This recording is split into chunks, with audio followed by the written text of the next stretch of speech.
예. 안녕하세요. 양원석입니다. 오늘 집담회 이렇게 모였는데요. 대단하게 게 익숙하지 않아요.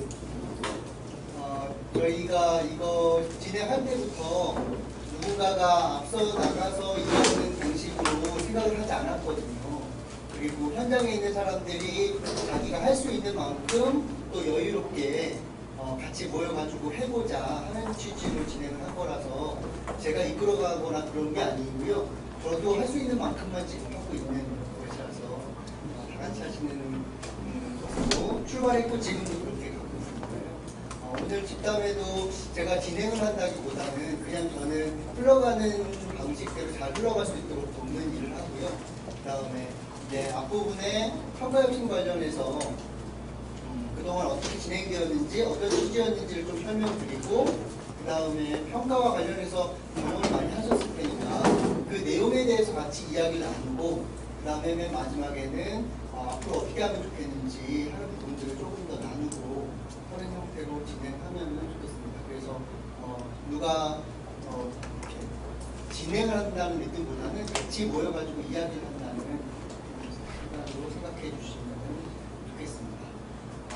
늦은 시간임에도 불구하고 와주셔서 감사드려요. 이렇게 많이 오실 줄 몰랐어요. 많은 분들께서 아마 제 생각에는 전국 사역회에서 그때 모였을 때만큼 거의 비등하게 온 것 같아요. 전국 사회복지사역회 모였을 때가 제일 많이 왔거든요. 거의 비슷한 부분인 것 같아서요. 대단히 감사드립니다. 비율로 보면 1등이시지 않으실까 싶습니다. 그러면 제가 그동안 진행됐었던 내용들을 지금 아시는 분도 계시고 모르시는 분도 계실 것 같아서 가능하면 조금 자세하게 설명 좀 드리겠습니다. 평가는 많이 받으셨죠? 많이 안 받으셨죠? 많이 받으셨죠? 그래서 평가 관련해서 제가 평가 관련해서 하다 보니까요, 이걸 제안을 하게 됐었냐 하면,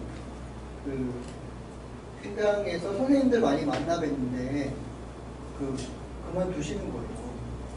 그만두시는 게 너무 안타깝고요.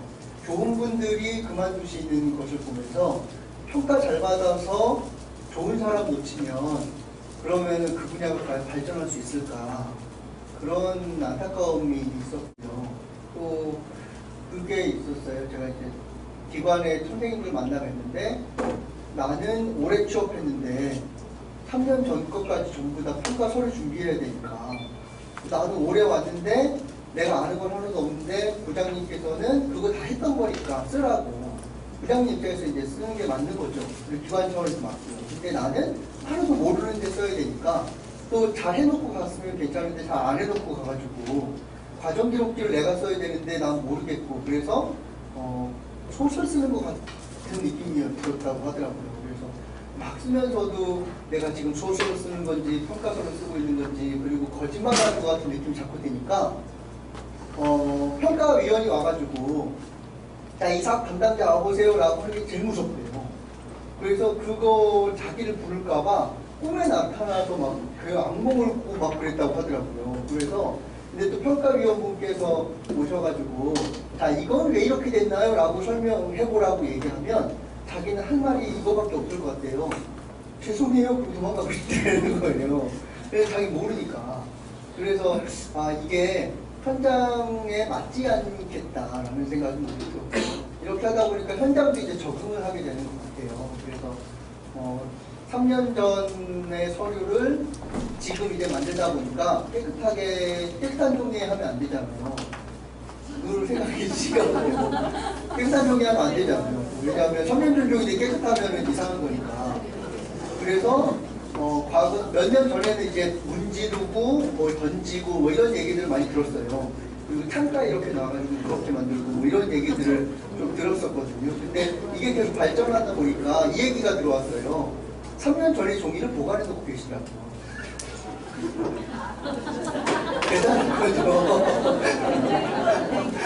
3년 전의 종이를 이제 펼쳐놓은 다음에 보관하고 난 다음에 그걸 바꿔가지고 프린트하면 3년 전 종이가 되니까 그렇게 하시는 것도 있고, 또 근데 현장에 평가위원으로 다니시는 분의 얘기 들어보니까 평가위원 가시는 분도 보인대요. 이게 당장 만든 건지 안 만든 건지. 근데 들어가면 이제 책상이 이만큼 쌓여있는 서류를 보면서 이거 만드느라고 얼마나 고생했을까. 이거 먼저 마음에 들면서 그 얘기를 딱 듣고 나니까 야, 이거는 그 점수를 조금이라도 낮춰주는 게 죄책감이 들 만큼 이거 만드는데 며칠 동안 거의 몇 달 동안 얼마나 고생했을까. 이러니까 또 지적도 못하고 그냥 넘어가고.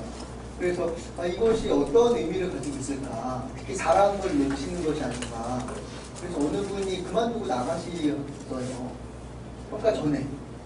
예, 평가 전에 그만두고 나가시면서 인권위원회에 전화했다고 하시더라고요. 아니, 전혀 약을 주다고 모르겠는데 밥도 안 준다고.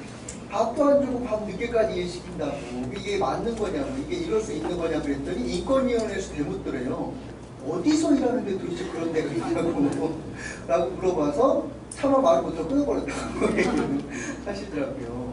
그러니까 이런 상황에서 그만두는 사람을 현장이 부러워하고, 그리고 현장에서 그만두시고 가신 분은 그러면 다 그만뒀다 그러면서 다시 사회복지로 돌아오는 게 아니라 다른 분야로 또 가버리시고, 이런 모습 보면서 이거는 어떻게든지 간에 우리가 얘기를 해보면 좋겠다라는 생각이 있었는데, 이제 출발할 땐 문제제기는 했지만 그 관점은 이거였었습니다. 기본적으로는 이게 누구의 탓일까? 예. 누구의 탓일까 생각해보면 누구 한 사람의 탓일까? 이 생각이 있었어요. 왜냐하면 또 이 얘기도 있더라고요. 현장에서 있는 그대로 받으려고 그 문화를 우리가 지켜내지 못한 것이 아니냐. 그 얘기도 있고, 그것도 타당하다고 생각이 들었고요.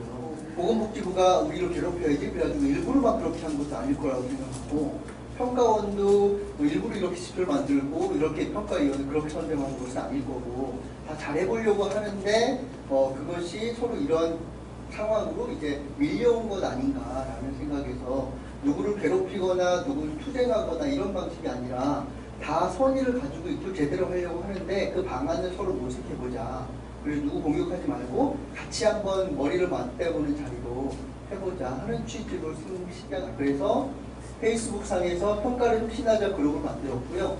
그렇게 해가지고 비조를 경쟁 대신 공생으로 해보자. 이 경쟁 대신 공생은 평가도 공생으로 해보자는 것도 있고요.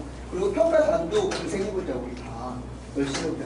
보건복지부도 밀어내는 게 아니라 평가의 주체니까요. 같이 해보자라고 하는 그런 공생으로 시절 설정하고 서명운동을 시작했는데 많은 분들께서 적극적으로 해주셨어요. 사실 페이스북이라는 공간이 폐쇄 공간이거든요. 로그인 한 번 해서 저희가 계속 접속을 해서 오픈 공간인 것 같지만 로그인 안 하면 절대 볼 수 없는, 거의 보기 어려운 공간이라서 그렇게 많은 사람들이 빠르게 참여하리라고 생각 못했는데 많은 분들이 참여를 해주셨고요. 그렇게 하면서 아까 보셨던 A4 복지도 동영상을 이인용 선생님께서 제작해 주시면서 이슈 이걸로 얘기가 됐더라고요. 그 유행어처럼 됐더라고요. A4 복지라고.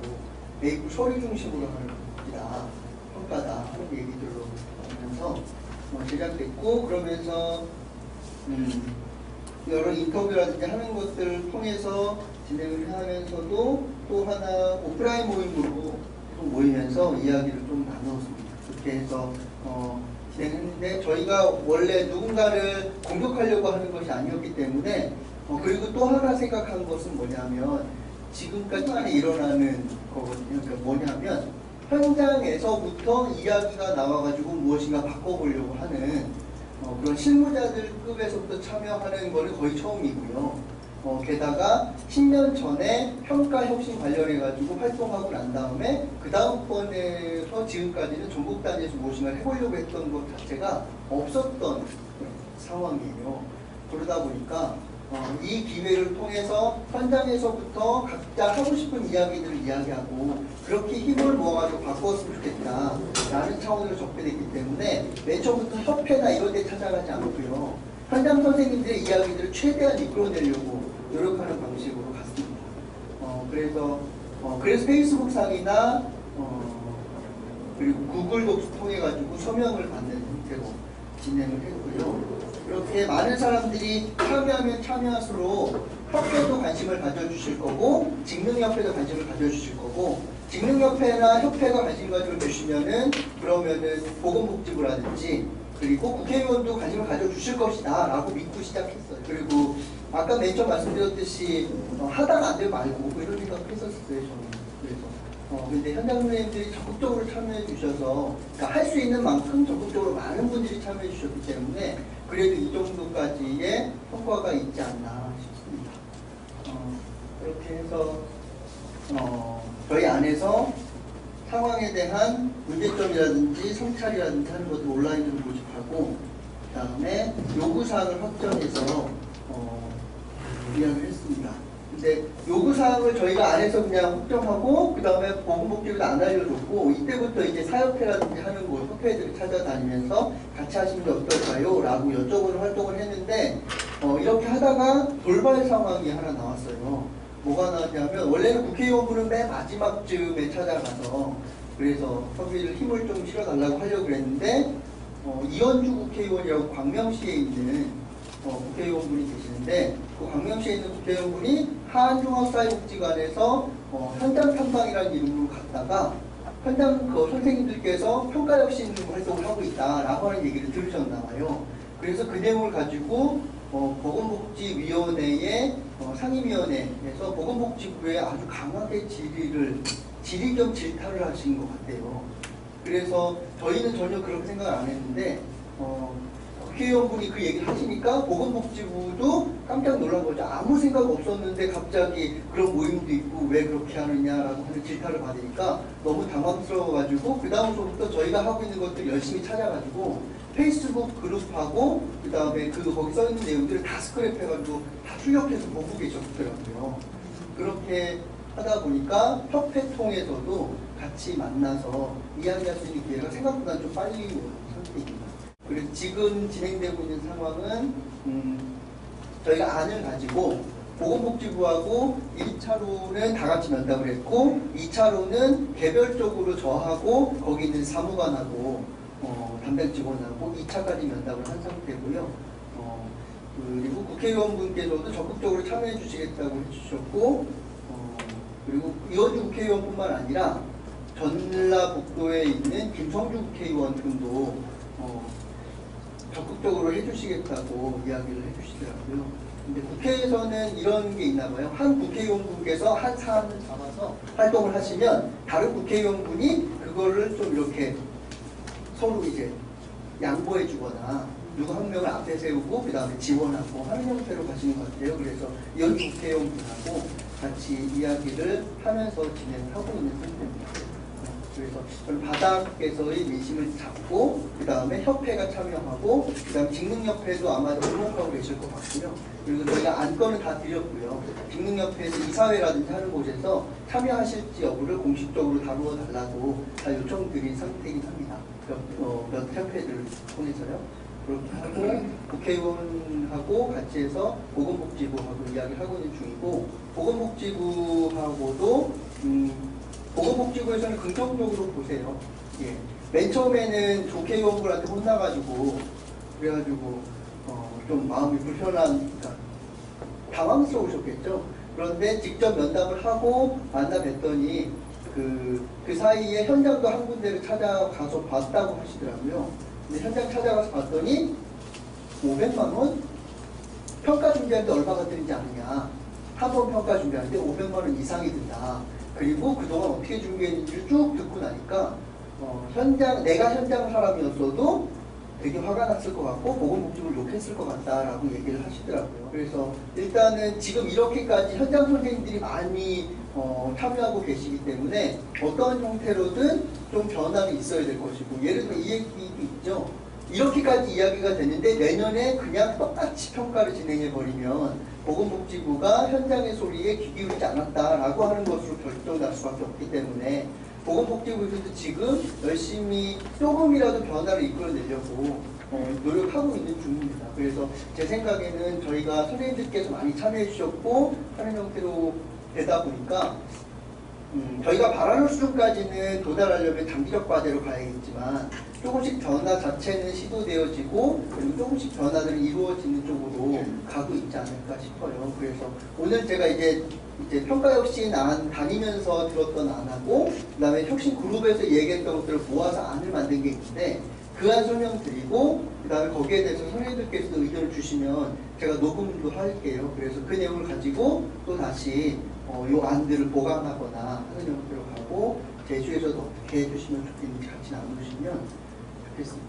그래서 지금 정도까지가 경과보고 정도이고요.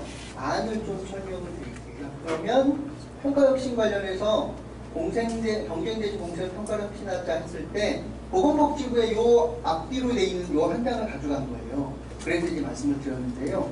보건복지부에 말씀드릴 때 사회복지시설 평가를 왜 하느냐라고 했을 때 평가의 목적 1번은 사회복지시설 필요성의 대국민 인정 및 제가, 목적 2번은 사회복지시설의 전문성 향상이라고 평가원 홈페이지에 써 있습니다. 저희가 설정한 게 아니고요. 평가의 목적이 이것이라고 한국사회복지시설평가원이라고 하는 곳에서 적혀있는 내용이에요. 그래서 이 두 가지 목적을 지금 평가가 과연 달성하고 있는가 보면은 저는 과거에는 이 목적을 잘 달성했었다라고 생각하고요. 순기능이 분명히 있었고 지금도 있다고 생각합니다. 어떤 기능이냐면 전국의 사회복지시설의 편차가 컸고 그 다음에 좀 그 행정적인 부분들이 완료되지 못했던 기관들이 분명히 있었는데요.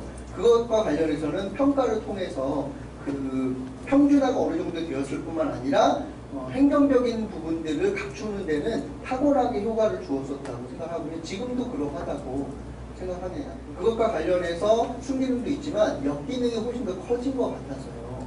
그래서 그 밑에 써 있는 게 현황입니다. 사회복지 평가가 과도하게 서열화 경쟁을 주도하면서 과도하게 서열화하고 있는 거죠. 결국 서열화 결과로 게다가 예산, 인센티브까지 차등 지원받고 있다 보니까 기관 간에서 경쟁이 너무 격화되어진 측면이 있고요. 이거는 기관끼리도 경쟁이 있지만 지역별로도 경쟁 구도가 만들어져 버렸습니다. 그래서 서울이 이겨야지, 그러면서 부산이 이겨야지, 뭐 제주가 이겨야지, 뭐 이러면서요.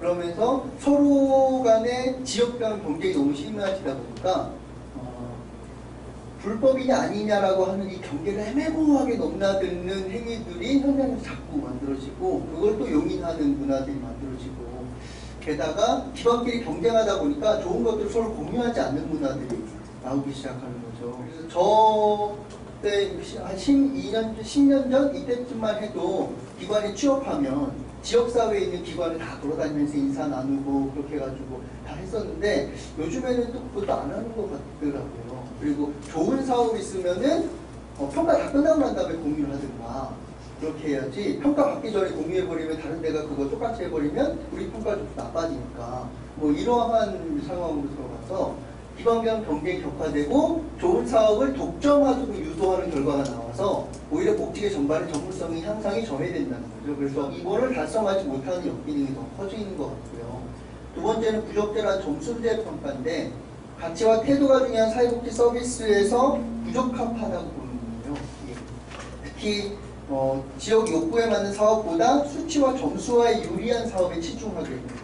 이건 왜 이렇게 되느냐면 평가 지표에서 보시면 사실 그동안 15년 정도 해왔기 때문에 사회복지 평가 지표에서 행정적인 걸 얼마나 갖추었는가 이런 부분들은 대부분 다 도달하죠.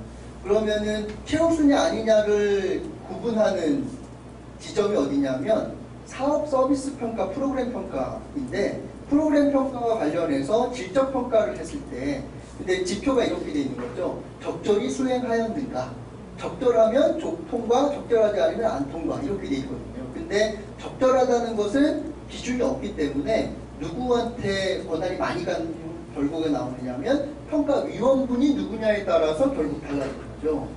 그러다 보니까 이게 도는 것 같아요. 평가위원분이 맨 처음에 이제 평가받으신 분이 이번 평가단은 어떤 걸 중요한가 생각한다더라. 그럼 이게 딱 돌아가지고 그 뒤에 분들이 우리 그 교수님 왔었어야 되는데 뭐 저분 왔었어야 되는데 막 이렇게 하면서 평가단 때문에 위원에 따라서 편차가 생긴다는 것이 만들어지고, 그러니까 그 결과에 대해서 인정할 수가 없게 되는 것이 되는 거죠. 결국 그러다 보니까 근데 위원의 편차를 이겨낼 수 있는 방법이 뭐냐면 그분들도 그걸 따를 수밖에 없게 만드는 것이어야 되는데, 사업 프로그램 내용이 그거는 수치화 실적화 해내는 사업이면은 딴 일 걸기가 쉽지 않고, 그런데 질적평가면은 그분의 자율적 판단에 따라서 휘둘릴 가능성이 크다고 생각되다 보니까 현장에서 어떤 생각이 자꾸 드는다면 수치화하거나 실적화하기 쉬운 사업들을 대표 사업으로 내놓으려고 하는 경향들이 커지는 거죠. 그러다 보니까 오히려 지역 주민과의 관계라든지 이렇게 측정 가능하기 어려운 사업들은 자꾸 뒤로 밀리는 경향들이 나타나서 사회복지가 한쪽으로 의도한 건 아닌데 그렇게 치중되어지는 결과가 나오고, 게다가 국민보다 평가를 우선시하는 현상이 나타나서 이건 있는 것 같아요. 평가가 있는 해에는 알아서 사업을 좀 줄이고, 그 다음에 평가 준비하는 때에는 사업을 다 대부분 올스톱 시킨 다음에 평가를 다 준비하고, 그 다음에 평가 끝나고 나면은 일단 멘탈이 분비됐으니까 잠깐 여행 조금 갔다 온 다음에 사업을 좀 수습하는 형태로 해가지고 사업을 마무리하는, 그러니까 1년이 이렇게 지나가 버리는 거죠. 이렇게 해서 평가를 잘 받는 것이 과연 국민으로부터 좋은 평가를 받을 수 있는 것인가, 국민은 오히려 멀어지기 시작했는데, 그러면 이것은 목적의 1번도 달성하기 어렵겠다라고 하는 거였습니다. 게다가 이렇게 되다 보니까 회의감을 느낀 사회복지 인재가 많이 이탈했던 게 제일 안타까운 것 같아요. 저는 이 생각은 있거든요. 사회복지사끼리 결혼하면 수급자 된 데들하는 이 이야기를 듣고 사회복지 시설을 선택하신 분들이세요. 여기 계시는 분들이. 그러면요, 사회복지사끼리 결혼하면 수급자 된 데들하는 그 무시무시한 이야기를 뚫고서라도 이걸 선택했다면 돈을 많이 벌어야지라고 생각하고 오신 게 아니라는 거예요. 1순위가 그게 아니라 가치에 따라서 실천하는 것으로서 이 직종에 가치를 부여하신 분들이 많이 오실 거라고 생각한다는 거죠. 그런데 평가를 준비하면서 가치 중심으로 실천하는 것을 내가 훼손하고 있는 모습을 보면서 이럴 거면 돈도 조금 받는데 근데 가치도 제대로 못하네? 라고 하면서 회의감을 느낄 가능성이 매우 크다고 생각해요. 삼성을 욕하는 건지 모르겠지만 삼성에서 가치 없이 일하는 것과 사회복지 시설이나 기관에서 가치 없이 일하는 것은 동사자에게 미치는 영향은 천지 차이라고 생각합니다. 삼성은 저는 가치로 일하는 데는 아니라고 생각하거든요. 돈으로 일하는 곳이라고 생각하기 때문에. 그런데 사회복지 기관은 최소한 그렇지 않은데 그게 훼손되니까, 그래서 인재가 이탈하고, 인재가 이탈하는데 국민으로부터 좋은 평가를 받거나 사회복지가 발전할 수 있을까 어렵다고 봅니다.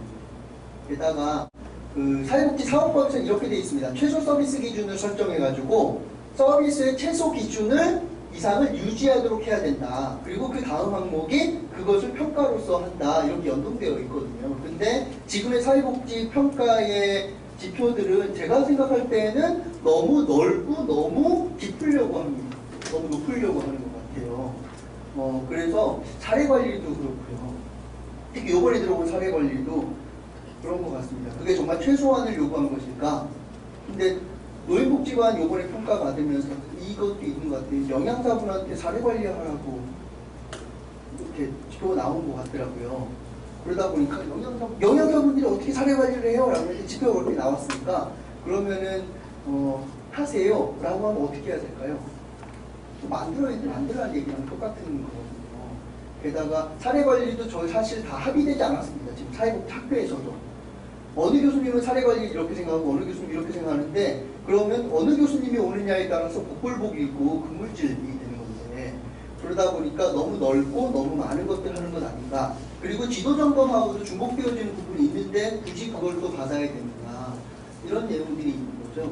게다가 이걸 만들 때 현장 의견 반영 장치가 미흡하다고 봤습니다. 저희는. 예. 요거는 좀 의견이 다른데요. 평가원이나 하는 곳에서는 전국 단위로 하다 보니까 최대한도를 해보려고 노력한 거라고 지금 생각하고 계세요. 그러니까 공청회도 하고, 그리고 홈페이지로 의견도 수렴하고, 평가 끝나고 나면은 공문 보내서 거기와 관련된 수정된 것들을 받는 과정도 있는데, 그런데 의외로 의견이 잘 안 나가는 것 같고요. 또 하나는 공청회가 너무 임박해서 하다 보니까 공청회 가가지고 대부분 현장 선생님들이 지표를 바꿀 생각 못하는 거죠. 왜냐하면 임박한 상태이기 때문에. 거잖아요. 그래서 우리 기관에 유리한 것이냐 아니면 유리한 것이냐 하는 것들 차원에서 자꾸 공청회가 이루어지다 보니까 지표 자체를 수정하기 좀 어려웠던 것 같고요. 현장이 반영이 안 됐던 것 같아요. 그래서 가능하면 이번 평가를 통해서는 많은 현장 선생님들이 참여할 수 있는 구조를 어떻게든지 만들어 보면, 그러면은 그로서 결정되어지는 것에 대해서는 많은 분들이 순복하시고 그다음에 그걸 인정하고 그다음에 타당하게 받아들이실 수 있지 않을까 싶어서 그렇게 참여를 했으면 좋겠고, 그렇게 참여하는 방식으로 해서 진행을 하면 좋겠다. 그래서 국민에게는 최우선 순위를 회복해서 갈 수 있도록 했으면 좋겠고, 보건복지부는 우수사업 사례를 적극 홍보해서 정책 신뢰도를 형성했으면 좋겠고, 복지시설의 종사자는 네트워크 통해서 상호 발전 및 설립 목적에 집중하면서 자율성과 전문성을 향상하면 좋겠다. 이 세 가지, 국민도 도움이 되고 보건복지부도 도움이 되고 그리고 복지시설 및 종사자에게 도움이 되는 방식으로 했으면 좋겠다라고 제안을 하려고 했던 겁니다. 특히 보건복지부도 고민이 있거든요. 예산을 많이 받아왔는데, 그러니까 예산을 많이 받은 건 아니지만 예산을 받아왔는데 그걸 투입했지만 국민들이 체감하는 복지 체감도는 예전보다 높지 않아지는 거예요. 예산을 투입한 것만큼요. 그런 부분에 대한 고민이 있는데, 평가를 통해서 우리가 이런 부분들도 같이 현장도 고민하면서 바꿔보면 좋겠다라고 해서 만든 제안이 그 다음 뒤집어서 보여지는 제안입니다. 첫 번째는요, 이원화 평가해달라. 이건 뭐냐면 사회복지와 관련해서 이원하는데 첫 번째 최저 기준 평가를 해달라라는 겁니다. 사회복지 사회사업법에 있는 것처럼 최저 기준 평가를 해주고, 그리고 최저 기준 도달했는지 그리고 도달하고 유지하는 것을 추구해달라. 그래서 절대평가해달라. 지금처럼 상대평가하지 말고, 사실 평균이 거의 90점에 가깝거든요. 대부분 평가 지표들을 결과를 보면 평가를 해서 그 얘기 하세요. 90점에 가깝답니다. 지금 평가의 평균이. 그 얘기는요, 90점 정도나 됐기 때문에요. 사실은 1, 2점 차이 가지고 최우수냐 아니냐가 결정되어지는 거거든요. 그러다 보니까 너무 그 하나 깎이는 것에 대해서 막 교수님과 싸우고 막 이런 성과로 싸우고 이런 과정들을 거쳐야 되는데, 게다가 1점 차이로 최우수가 안 되고 나면 그게 사실은 공표되지 않으면은 그나마 영향력이 좋겠지만 공무원분들이 다 아시고 지역사회도 소문이 막 나고 그런 것 같아요. 그래서 어느 기관은 너희가 그렇게 평상시 잘나지 하더니 최우수도 아니네? 그러면서 3년 동안 낙인 찍히고 이런 것들을 겪으시니까 그 다음번에는 어떻게든지 간에 1점을 더 올리려고 노력하시는 것이 나오는 것 같습니다. 그래서 절대평가하지 말아주시고, 그 다음에 도달 여부했는지만 평가해달라. 어느 최저 기준이 있으면 그 기준에 도달해서 넘어갔는지 안 넘어갔는지만 평가해주지, 그걸 가지고 최우수냐 아니냐 이렇게 등급을 나누지 말아달라 라고 하는 것을 서열 등급 폐지를 부탁드렸습니다.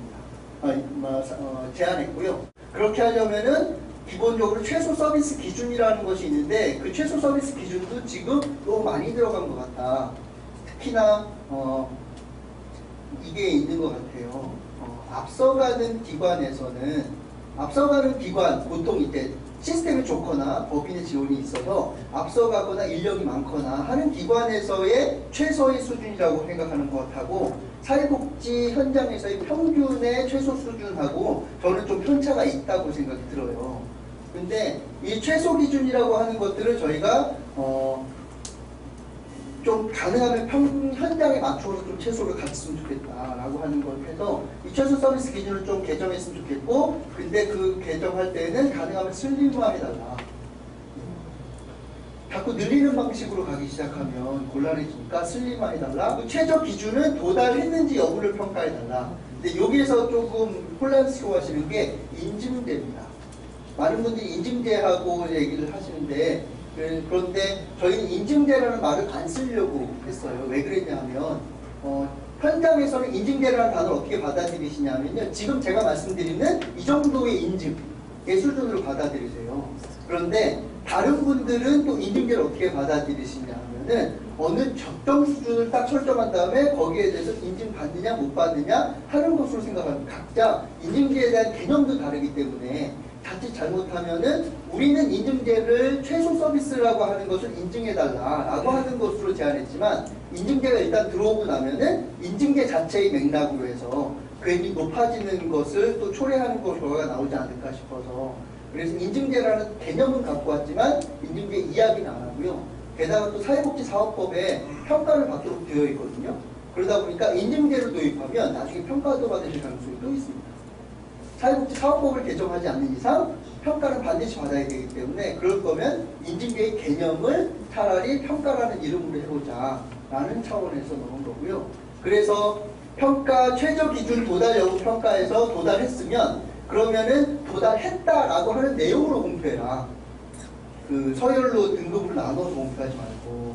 그리고 미도달하면 그러면은 이의 제기하고 재평가를 신청할 수 있는 기회가 계속 주어질 수 있도록 하고, 그 다음에 뭐 이 미도달했을 때에는 보건복지부가 오히려 적극적으로 역량을 지원하는 것을 원칙으로 해서 역량을 지원해서 재신청 받아가지고 그래서 도달했으면은 도달 그렇게 해서 오히려 도달하도록 이끌어내는 쪽으로 초점을 맞춰서 지원을 해달라 하는 쪽으로 초점을 맞췄습니다. 그런데 이 최저기준 도달 여부 평가했는데 법률 위반이나 인권 침해 등 같은 것들이 있으면 자연스럽게 이거는 그냥 우리도 그냥 눈 감고 넘어갈 일은 아닌 것 같은 거죠. 그러니까 열심히 하려고 했는데 안 되는 것 같고, 근데 의도를 가지고 법률적인 거라든지 인권 침해를 했다든지 하는 거는 저는 다른 사안이라고 봐서 그런 경우에는 감독권 발동한다든지 재위탁 심사 의뢰 등을 조치할 수 있도록 하면 좋겠다라고 했습니다. 이 사안을 왜 넣었냐면 지금 여기 다 가로라고 써 있는 거 있죠. 43조 2에 뭐 이렇게 써 있는 것이 사회사업법에 써 있는 내용입니다. 그래서 그 내용을 충족시켜 드려야 되는 거고요. 그렇지 않으면 지표를 법을 바꿔야 되기 때문에 그것 안에서 우리가 최소한으로 피해를 받을 수 있거나 부작용이 제일 적은 방안을 구상해 본 거예요. 그리고 평가의 공신력을 확보했으면 좋겠는데 지금처럼 독립기구이긴 한데 돈이 거의 없거나 평가원이 돈이 거의 없습니다. 그러니까 가서 여쭤봤더니 돈이 하나의 복지기관보다 적던데요. 예. 하나의 복지기관보다 적은 곳이 몇천 개의 복지기관 시설을 평가하려고 하니까 자연스럽게 인력을 제대로 양성하지 못하게 되고요. 그래서 평가위원회에 대한 교육도 부실해질 수밖에 없게 되는 거죠. 그래서 평가위원회 교육이 부실하다 보니까 평가위원분들도 아주 혼란스러워하시는 거예요. 공청회 몇 번 받고 한 것으로 각자가 전부 다 똑같은 지표로서 해석할 수 없는 상황이 되다 보니까 이런 상황이 돼서 상시 독립기구와 상시 독립평가 인력을 개발해주고 현장 및 전문가 참여평가 제도를 해달라. 근데 요것만 얘기 드렸더니 요 부분이 거의 80억에서 100억 가까이 드는 프로젝트인 것 같아요. 그래서 장기적으로 해주십시오라고 일단은 말씀드린 상태고요. 그러다 보니까 이 부분과 관련해서는 평가원에서도 매우 긍정적으로 보고 계십니다.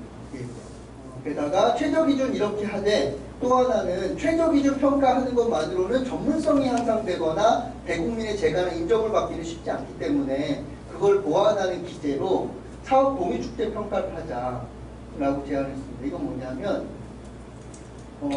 어느 기관이든 잘하시는 사업이 있을 거고 잘하시는 내용이 있으실 텐데 그 내용들을 우리 서로 끄집어 와서 그래서 그걸 가지고 받은 내용 중에서 좋은 것들을 공유하는 기회를 삼자는 거죠. 예를 들면 테드처럼 오전에는 우리 기관은 이런 사업을 했습니다. 그런데 이런 사업은 이런 내용이 있습니다. 라고 15분씩 발표한다든지 그러고 난 다음에는 다 같이 들은 상태에서 나도 오후에는 저 사람한테 가서 저 기관의 저 사업에 대해서 공유받고 싶다 하면은 그분한테 직접 이야기를 듣는 거죠. 갈 때 현장 선생님도 갈 뿐만 아니라 지역 주민도 같이 참여하게 되면은 저는 이거는 꾸미기 거의 불가능하다고 생각을 합니다.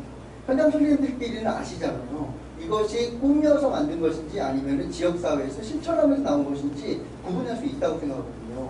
그래서 이걸 걸러내기 위해서가 아니라 서로 간에 선한 것들을 서로 나누어내고 그로써 서로에게 도움이 되는 방법이 좋겠다. 그래서 기관별로 선정한 우수사업을 공표하고 그런데 저는 이 과정을 통해서 사회복지계가 얼마나 지역 주민에게 필요한 일을 하고 있고 우리 사회에 도움이 되는 일을 하고 있는지에 대한 컨텐츠를 확보할 수 있다고 생각해요. 예를 들면 사회복지기관의 300개 기관별로 하나씩의 컨텐츠만 얻는다고 해도요 3년 내내 보건복지부가 대국민 홍보할 수 있는 컨텐츠를 얻게 되는 겁니다.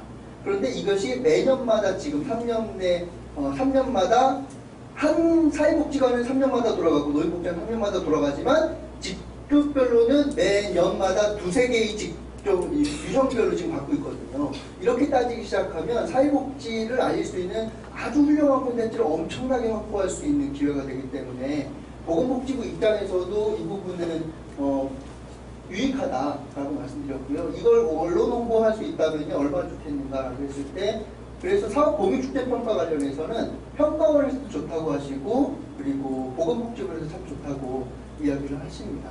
그래서 이 부분은 별로 쟁점이 안 될 것 같고요. 오히려 최저기준 평가를 하는 것과 그 다음에 제안사항 2번인 평가제도 지표 구성에 실무자의 참여를 확대하는 것, 이 부분이 좀 현실적인 방안이죠.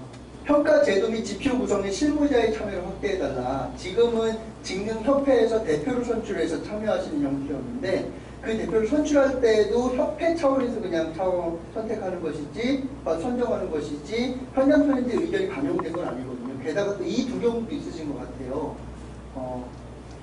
여기 오신 분들도 사실은 용기 있으신 분이신 것 같고요. 그리고 근데 여기 오시는 것도 두려워하시는 분이 계시더라고요. 이런 모임에.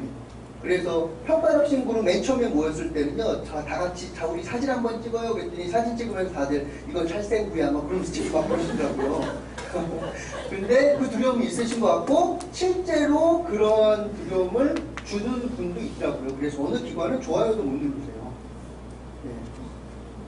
좋아요 눌렀다고 혼나가지고. 예. 그래? 막 그래가지고 혼나서 그 기관은 다 좋아요를 못 누르고, 오프라인으로 저를 만났을 때는 죄송해요, 전 정말 좋아요, 뭐 이렇게 얘기를 해주고 계시거든요. 근데 어쨌든 이런 두려움이 있다 보니까 저희 모임에 참여할 때도 그런 두려움이 있는데, 협회에다가 의견을 올릴 때에도 두려움이 있으신가 봐요. 혹시 글을 올리면 IP 추적해가지고 그래서 어디 기관에서 했는지 이런 거 보여준 거 아니야? 뭐 이런 생각이 좀 있으신가 봐요. 그러다 보니까 현장 실무자의 참여를 가능하면 확대할 수 있으면 좋겠다.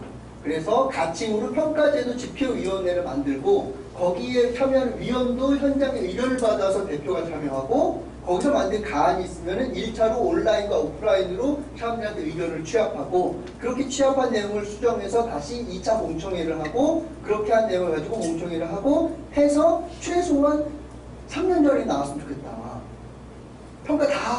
사업 다 하고 난 다음에 평가지표 나와가지고 하면은 사업했던 내용을 수정해야 되는데, 최대한 빠르게 평가지표들을 내는 방식으로 갔으면 좋겠다. 라고 이야기를 하고 있는 상태입니다. 그래서 직접 참여와 간접 참여를 해달라고 하고, 이를 위해서 협의 테이블을 마련해달라. 그래서 공동 토론회를 개최하는데, 이 공동 토론회는 이현주 국회의원실이 아예 주관을 해버리는 것으로 하고요. 주최는 직능협회와 공생평가협신그룹까지도 해서 공동 주최하는 것으로 이야기를 하고 있고요. 그래서 이현주 국회의원실에서는 아주 적극적으로 하고 계셔서 9월 25일 날 화요일 날에는 아예 날짜를 지금 잡아놓은 상태고요. 국회 안에 토론회 할 수 있는 공간도 지금 이미 잡아놓은 상태입니다. 근데 9월 25일이면 너무 늦는 것 같아서 9월 21일이라도 조금 당길 수 없느냐라고 해서 지금 검토 중이고요. 9월 21일 날 장소를 구할 수가 있게 되면 9월 21일로 가고, 그렇지 않으면 9월 25일 날로 토론회를 진행할 예정입니다. 그래서 그때는 보건복지부 당연히 참여해야 되기 때문에 참여하도록 국회의원실이 요청할 거고요. 그리고 보건복지부에도 그렇게 말씀드려놓은 상태이기 때문에 그 전에라도 보건복지부는 어느 정도의 안을 좀 가지고 답을 하려고 노력하고 계시는 것 같습니다. 그래서 저한테도 이건 어떻게 해야 되느냐라고 해서, 그래서 보건복지부에 가서 개별로 설명드렸던 이유가 보건복지부 입장에서 좀 변화를 보여드리고 싶은 마음이 있으신 것 같아요. 그래서 칭찬을 좀 많이 해주세요. 나중에 보건복지부 만나면 아니 그래요, 잘하고 있어 이래야지 이러지 않으시면 좋겠습니다. 그래서 지금까지 온 것이 요 정도까지 왔고요. 요 내용으로 지금 요 안으로 한 가지 말씀드릴 거는, 공생평가협신그룹이 대표성이 없습니다. 그러니까 현장을 다 대표하진 않죠. 그러다 보니까 가능하면은 이것을 안으로 올리는 것이지 이것을 꼭 관철하는 것이 목적은 아닌 거예요. 그러니까 공생평가협신그룹에서는 이것을 적극적으로 안으로 내려고 하지만 그 협의 테이블이 만들어지면 저희뿐만 아니라 다른 분들도 참여하시고 교수님도 참여하시고 여러 가지 나오시잖아요. 그 안에서 같이 토론을 열심히 하고 현장에 의견을 여쭙고 온라인, 오프라인 의견 수렴한 다음에 결국에는 만약에 지금이랑 똑같은 지표로 합의가 됐다라고 하면은 그거는 어쩔 수 없다고 생각을 해요. 근데 평가혁신 그룹은 일단 이 안을 정했으니까 최대한 노력을 하되 이렇게 다니면서 선생님께서 내시는 의견들을 취합해서 계속 수정하고 보완하고 해서 보건복지부에 요청하는 작업으로 계속 갈 예정이 있습니다. 이런 우려도 있긴 합니다. 평가원에서 이런 우려도 하세요. 그러니까 인증의 개념으로 갔을 때 그러니까 최소 서비스 기준에 미달했느냐, 도달했느냐, 도달하지 않았느냐 가지고 평가한다는 거는 패스됐느냐, 아니면 실패했느냐 이거 두 가지인데 만약에 도달 못했을 때 그것이 한 번이라든지 두 번이라든지 계속 지원을 했음에도 불구하고 도달 못하면 그러면은 재위탁에 심각하게 영향을 주지 않겠는가, 그 영향을 줄 수밖에 없지 않겠는가, 그렇게 활용되지 않겠느냐 이런 우려도 해주시더라고요. 저는 일면 타당한 부분도 있다고 생각하거든요. 그래서 그런 부분에 대해서도 그렇게 저희 생각으로는 미도달했을 때 적어도 한 번이나 두 번이나 집중적으로 거기가 도달할 수 있도록 지원한다면 최소 서비스 기준이 너무 높지 않는 이상에는 반드시 도달할 수 있을 것이다.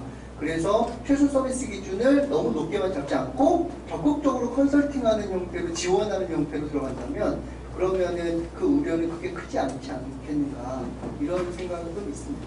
근데 이런 쟁점들이 몇 가지가 좀 편이긴 합니다. 최저 서비스 기준 활용 개정 필요하고 최저 기준을 평가해 그리고 최저 서비스 기준이 만들어질 예정이라고 하는데 그 최저 서비스 기준은 아예 여기서 개정이 아니라 하지 않고 최저 서비스 기준으로 예, 최저 서비스 기준을 만들 예정입니다. 이 조금 혼란스러운데요. 사회복지사업법에는 사회복지 시설은 서비스 최저 기준을 이상을 유지해야 된다. 서비스 최저 기준이라고 하는 것이 있고요. 그거 관련해서 지금 각 유형별로 만들고 있는 것이 무엇이냐면 최소 서비스 기준입니다. 그래서 여기서 저희도 혼란스러워가지고 이렇게 들어왔는데 어쨌든 서비스의 최저 수준을 이상을 유지해야 된다는 건 사회복지사업법에 써 있는 것이고 그런 차원에서 지금 협의회하고 한국사회복지협의회하고요 만든 것이 최소 서비스 기준이라고 다 있습니다. 그래서 지금 여러분 평가지표에 보시면 몇 번 항목 같은 거 보면은 이 항목은 최소 서비스 기준 2- 몇 번을 근거로 만든 지표입니다. 이런 것들 설명 자료에 나와 있는데 그게 이제 최소 서비스 기준인 거죠. 지금도 있긴 한데 법령으로 만들어진 거는 올해 만들어졌기 때문에 내년 2월에는 다 만드셔야 되는 상황이세요. 그래서 지금 보건복지부 내에 아동복지과 이렇게 각 과별로 나누어져 있는데 그 과별로 지금 다 최소 서비스 기준을 만들고 계시다고 들었습니다.